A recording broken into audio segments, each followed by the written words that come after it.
এই সেই chicken nuggets. Chicken nuggets আমি জীবনে কখনো দেখিও নাই আমার বয়সে।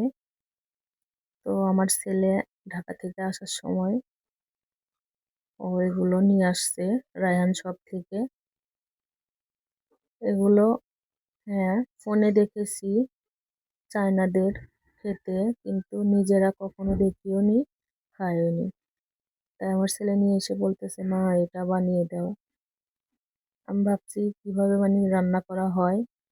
তো ছেলে বললো এগুলো রান্না করাই আছে, তুমি শুধু তেলে ভেজে দিবে। তো এই তো আমি সুন্দর করে তেলে ভেজে নিতেছি।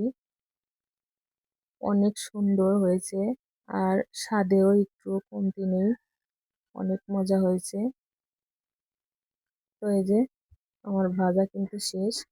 এবার আমি আস্তে আস্তে সবগুলো প্লেটে তুলে নিতেছি। অনেক সুন্দর হয়েছে আর খেতে অনেক মজা, যা কখনো খাইনি, তাই এইবার খেয়ে নিলাম। কেমন হয়েছে অবশ্যই বলবেন। আল্লাহ হাফিজ।